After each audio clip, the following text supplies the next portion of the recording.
First contact and the warning, the diplomatic mission. Begins the human starship. Terra's voice drifted through the void at the edge of Cretharian space, its sleek hull reflecting the light of distant stars. Ambassador Alina Vasquez stood on the bridge, watching the massive alien space station grow larger on the main viewer. After decades of monitoring galactic communications from the shadows, humanity had finally decided to announce their presence to the galaxy's dominant empire. Alina adjusted her diplomatic uniform and reviewed her mission parameters one final time. Earth's leadership had been clear about their objectives. Offer peaceful trade and cooperation, demonstrate human technological capabilities, and establish formal diplomatic relations with the Cretharian Empire. What they hadn't told the Cretharians was how long humanity had been watching and learning from their transmissions. Captain Marcus Webb approached the ambassador with a concerned expression. His 20 years of service in Earth's deep space fleet had taught him to recognize potential threats, and everything about this situation felt dangerous. The Cretharian Empire controlled over 1,500 star systems and had a reputation for crushing any species that dared to challenge their authority. Ambassador, we're receiving a transmission from the Cretharian border station, Webb reported. They're demanding we power down our weapons and prepare for boarding inspection. Alina smiled calmly and activated the ship's communication array. She had spent 5 years preparing for this moment, learning Cretharian language and customs. The message she was about to deliver would either open a new chapter in human history or start a war that would determine the fate of Earth itself. The Cretharian Response Supreme Commander Vextar materialized on the main viewer, his reptilian features twisted into an expression of barely contained contempt. The Cretharian leader wore the ornate armor of his rank, and his yellow eyes studied the human bridge with obvious disdain. Behind him, dozens of alien officers worked at stations, designed for beings twice the size of humans. Primitive creatures, Vextar hissed in heavily accented English. You dare enter Cretharian space without permission? Your pathetic vessel will be seized and your crew interrogated. Perhaps some of you will survive long enough to tell your species about the price of defying the Empire. Alina stepped forward, keeping her hands visible and her voice steady. Diplomatic protocol required her to remain calm even in the face of obvious hostility. She had studied recordings of Cretharian first contact scenarios with other species, and the pattern was always the same: intimidation, subjugation, and eventual absorption into their empire as slave labor. Supreme Commander Vextar, I am Ambassador Alina Vasquez of the Terran Federation. We have come here in peace to establish diplomatic relations between our peoples. Earth offers advanced technology and resources in exchange for peaceful coexistence and mutual cooperation. The Cretharian commander laughed, a sound like grinding metal that made several bridge officers wince. In his 300 years of service, Vextar had conquered 47 different species. These humans would be no different from the others who had tried to bargain for their freedom before accepting the inevitable reality of Cretharian dominance. Technology, Vextar snarled. What could your backward species possibly offer the mighty Cretharian Empire? Your ship is barely 1/10 the size of our smallest patrol vessel. Your entire civilization controls a single star system while we rule 1,500 worlds. Alina activated a holographic display showing Earth's solar system. The projection revealed massive orbital installations around every planet, asteroid mining operations that stretched across the entire asteroid belt, and industrial complexes that dwarfed anything the Cretharians had previously encountered. Commander Vextar, we have been monitoring galactic communications for over 50 years. We know the Empire values strength above all else. What you see here represents only a fraction of human industrial capacity. We prefer peaceful cooperation, but we are not defenseless. The warning delivered, Captain Webb moved to stand beside the ambassador, his hand resting casually near the emergency alert controls. The ship's sensors had detected over 300 Cretharian vessels surrounding their position, but he showed no sign of concern. Earth's intelligence services had provided detailed information about Cretharian military tactics and ship capabilities. Ambassador Vasquez speaks the truth, Webb said in a voice that carried the authority of someone who had commanded warships in hostile territory. Humanity seeks only peaceful relations with the Cretharian Empire. However, we feel it necessary to warn you that any act of aggression against our vessel or our people would be extremely unwise. Vexter studied the humans with growing irritation. Every species he had encountered followed predictable patterns when faced with Cretharian military superiority. First came desperate attempts at negotiation, then offers of tribute and submission, finally acceptance of their new status as subjects of the Empire. These humans showed none of the proper fear or respect. You warn us, the Supreme Commander roared. Your entire species controls one insignificant system, while the Empire spans a quarter of the galaxy. Our fleet consists of millions of warships, while your primitive vessels number in the hundreds. What possible threat could you represent to the might of the Cretharian Empire? Alina activated her personal recording device and spoke directly into the camera. Her words would be transmitted back to Earth and preserved in the archives of human history, regardless of what happened next. Let the record show that on this date, humanity offered peaceful cooperation to the Cretharian Empire. We demonstrated our industrial capabilities, requested formal diplomatic relations, and warned that aggression would have consequences. The choice of how to proceed belongs entirely to the Empire. She turned off the recording device and looked directly at Vex. The next few minutes would determine whether humanity would gain powerful allies among the stars, or face enemies that controlled resources beyond imagination. The fatal decision Supreme Commander Vextar had heard enough insolence from these primitive humans. Their attitude of casual confidence in the face of overwhelming Cretharian superiority offended his sense of natural order. Perhaps destroying their diplomatic vessel would teach the rest of their species the lesson they needed to learn about challenging the Empire. You dare threaten the Cretharian Empire with your single, pathetic ship? Vexter snarled as he turned to his weapons officer. I will demonstrate what happens to species that show insufficient respect for their betters. Target their main hull and fire. Leave enough debris for their people to understand the consequences of defiance. The massive particle cannons of the Cretharian border station began charging with energy that could vaporize a small asteroid. Alina quickly activated the ship's emergency beacon, transmitting everything they had learned directly back to Earth. The quantum communication array would ensure that human leadership received complete tactical data on Cretharian fleet positions, ship designs, and weapon capabilities. Message sent, Captain, reported Communications Officer Lisa Park. Earth Command will receive full intelligence data on Cretharian military assets within the hour. Captain Webb nodded and activated the ship's final transmission protocols.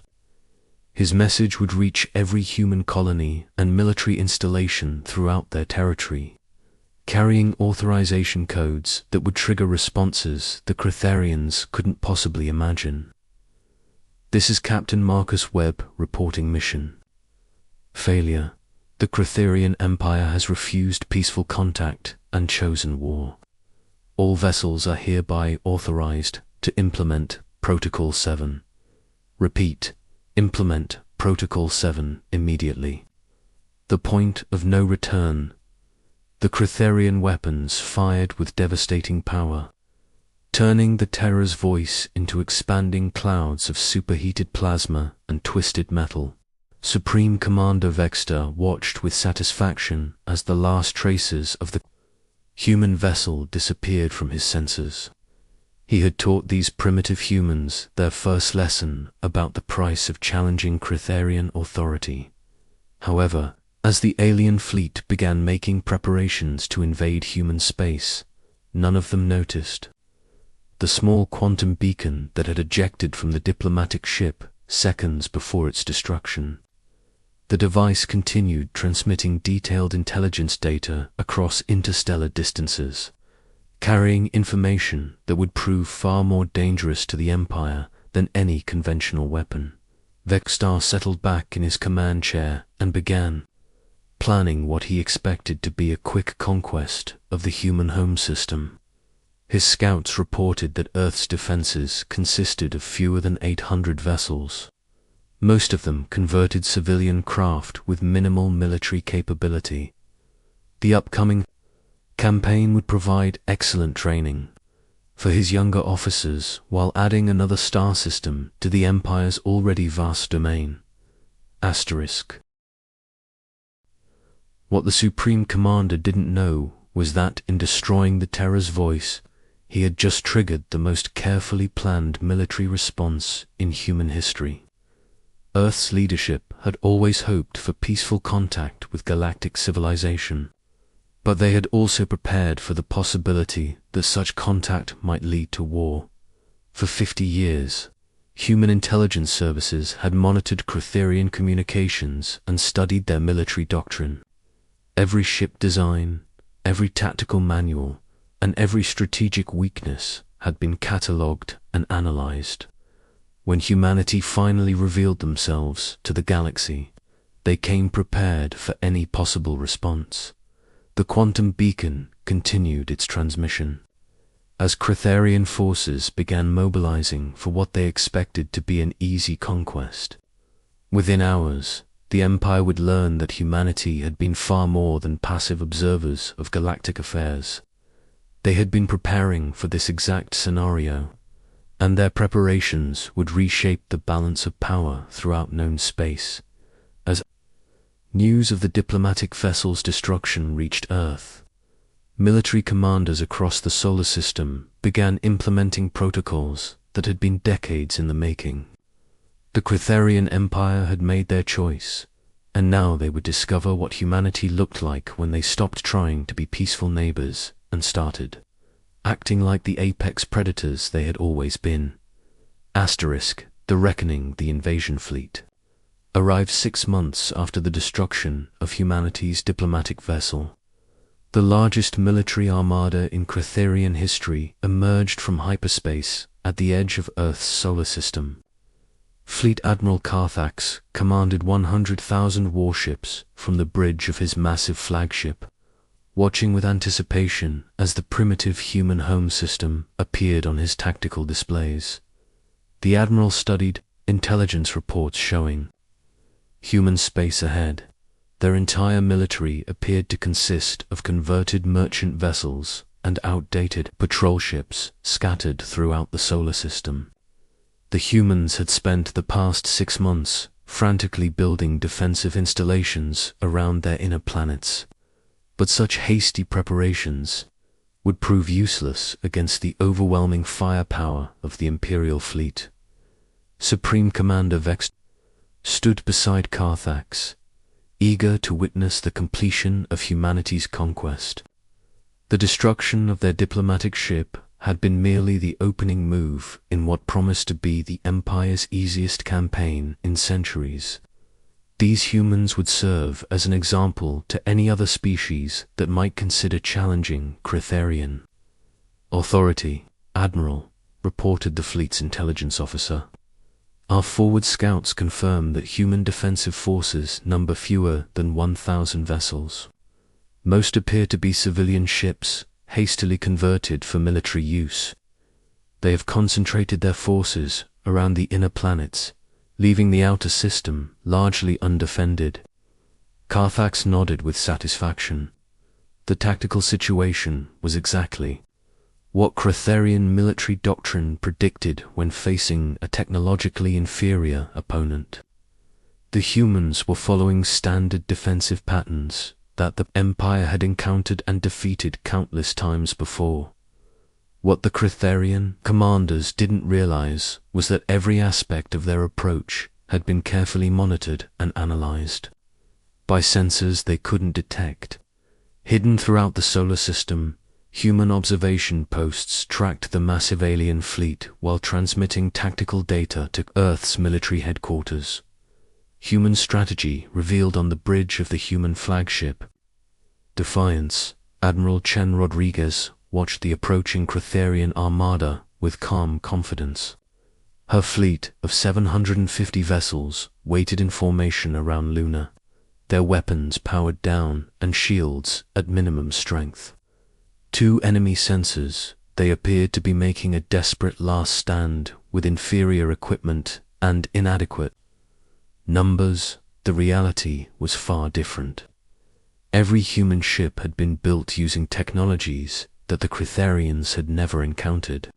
Their hulls incorporated metamaterials that could absorb and redirect energy weapons, while their power systems utilized controlled fusion reactions that produced outputs far exceeding anything in the Imperial arsenal. Admiral, reported Captain David Kim from his position aboard the cruiser New Horizon, enemy fleet is deploying in standard Imperial formation. They're following Tactical Manual 77 Alpha, exactly as intelligence predicted. Rodriguez smiled grimly. Human analysts had spent decades studying captured Cretharian tactical doctrine, identifying patterns and weaknesses that could be exploited. The Empire's greatest strength, their rigid adherence to proven strategies, had become a vulnerability that humanity was prepared to exploit. All vessels maintain current positions, the Admiral ordered. Let them come to us. Tactical, activate the deep system arrays on my command. Communications, prepare to broadcast our final warning on all frequencies. Throughout the solar system, automated defense platforms that had remained hidden for months began powering up their weapons systems. Asteroid mining stations revealed their true nature as heavily armed fortress complexes. Even the seemingly civilian traffic moving between planets turned out to be military vessels in disguise. The Trapped Springs fleet. Admiral Carthax gave the order for his first assault wave to attack the human defensive line. 10,000 Cretharian warships surged forward, their weapons charging as they closed the distance to what appeared to be a desperate human last stand. The Admiral expected the battle to last less than an hour before Earth's pathetic defenses collapsed entirely. The human fleet opened fire first, their weapons reaching across impossible distances with devastating accuracy. Admiral Rodriguez had waited until the Cretharian ships were committed to their attack vector before revealing humanity's true capabilities. All vessels, implement Battle Plan Omega, she ordered. Show them what real firepower looks like. Captain Kim's cruiser unleashed a barrage that should have been impossible for such a small vessel. Energy beams powered by controlled antimatter reactions struck 12 Cretharian dreadnoughts in rapid succession, each shot punching through armor that was supposed to be impenetrable. The alien ships didn't just explode, they disintegrated, as human weapons unmade their molecular structure. Across the battlefield, the same scenario played out as human vessels demonstrated technological superiority that defied everything the Cretharians thought they knew about warfare. Ship after ship in the Imperial assault wave simply ceased to exist under the devastating barrage of human weapons. Fleet Admiral Carthax stared at his tactical display in growing horror, as nearly 8,000 of his finest warships were destroyed in less than 10 minutes. The humans had just accomplished something that military theory claimed was impossible. Smaller force had not only survived an overwhelming attack, but had won decisively. Impossible, whispered Supreme Commander Vextar as he watched his ships die around him. Their weapons fire faster, hit harder, and reach farther than anything in our databases. How could these primitives develop such advanced technology? The counterattack begins as the second Critherian assault wave prepared to attack. Sensors throughout the solar system detected massive hyperspace signatures approaching from every direction. Admiral Rodriguez smiled as she watched her carefully. Laid traps spring shut around the Imperial fleet. Phase 2 is now active, she announced to her commanders. All reserve fleets, execute emergence, pattern Delta. The human ships that intelligence reports claimed were scattered and hiding throughout the outer system suddenly materialized around the Critherian fleet in perfect formation. Admiral Sarah Mitchell emerged from hyperspace behind Jupiter with 400 ships from the outer colonies. Captain Robert Chen brought 300 vessels from the asteroid belt installations. Commander Lisa Park arrived with the entire Home Guard fleet, adding another 600 ships to the human force in less than 15 minutes.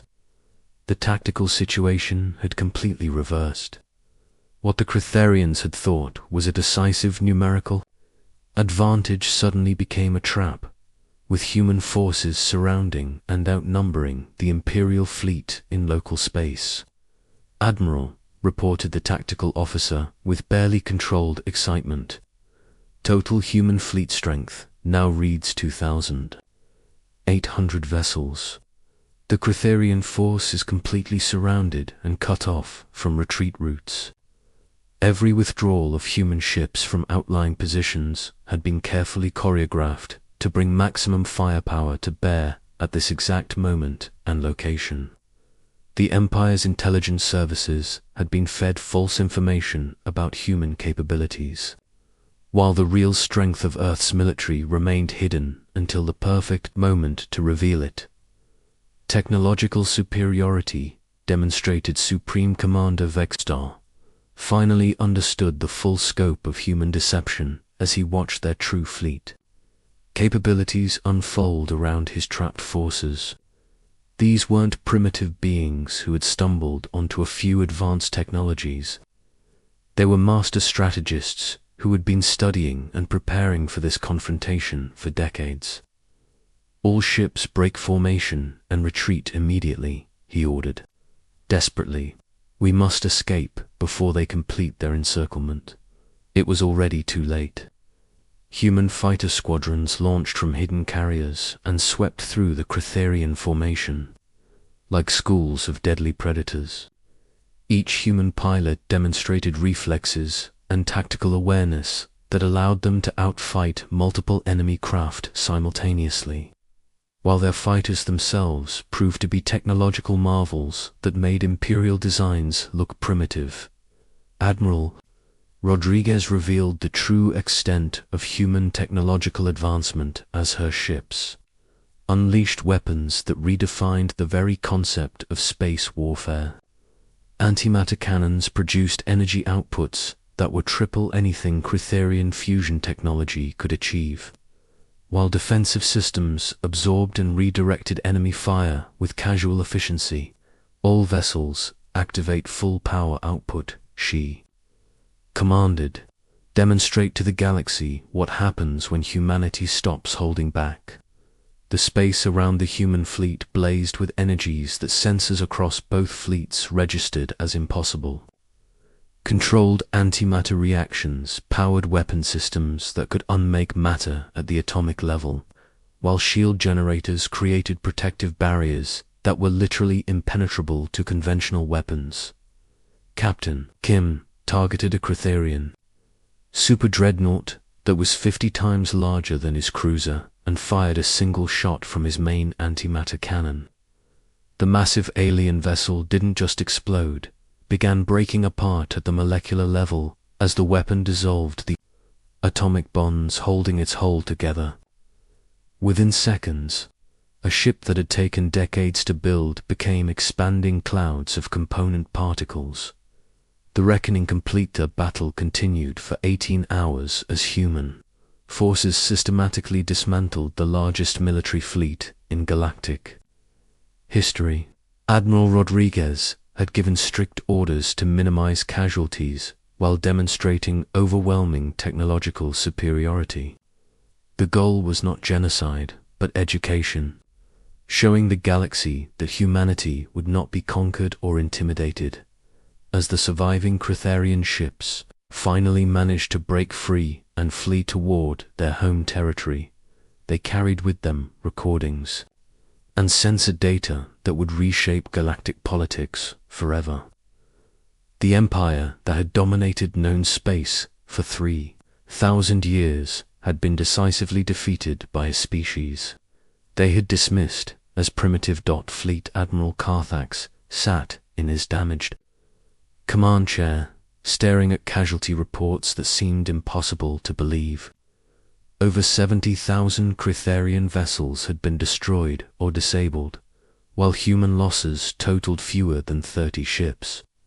The mathematical impossibility of such results would haunt Imperial strategic planning for generations to come. "Admiral," whispered his communications officer, "we're receiving a transmission from the human flagship. They're requesting parley." Admiral Rodriguez appeared on the main viewer, her expression calm but implacable. Behind her, the bridge of the Defiance hummed with quiet efficiency as human officers monitored the retreat of the shattered Imperial fleet. "Fleet Admiral Carthax, Supreme Commander Vextar," she said formally. "The Terran Federation offers you safe passage back to Cretharian space. We have no desire to pursue your retreating forces or invade your territory. However, we want to make something perfectly clear to your empire and the galaxy as a whole." She paused as the tactical display behind her showed the complete disposition of human forces throughout the solar system. Hidden installations, disguised warships, and defensive platforms that numbered in the tens of thousands, all of it revealed for the first time. Humanity sought peaceful cooperation and offered it freely. You chose war instead. We have demonstrated that Earth and her children are not victims waiting to be conquered. We are apex predators who prefer to be peaceful neighbors, but we are fully capable of defending ourselves and our interests. The Admiral's voice carried across space to listening posts throughout the galaxy, where dozens of species monitored the transmission with growing amazement. The balance of power in known space had just shifted dramatically, and every civilization would need to recalculate their relationships with both the Cretharian Empire and the newly revealed Human Federation. "Return to your space, tend to your wounded, and remember this lesson," Rodriguez concluded. "Humanity stands ready to engage in peaceful trade and cooperation with any species that approaches us with respect. But never again make the mistake of assuming that our preference for peace indicates weakness. We gave you fair warning, and you chose not to listen." As the shattered remnants of the Cretharian invasion fleet limped away from Earth's solar system, they carried with them the knowledge that the galaxy would never be the same.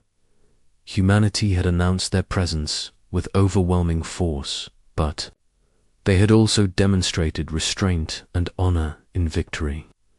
The choice of what kind of relationship to build with Earth's children now belonged to every species in known space.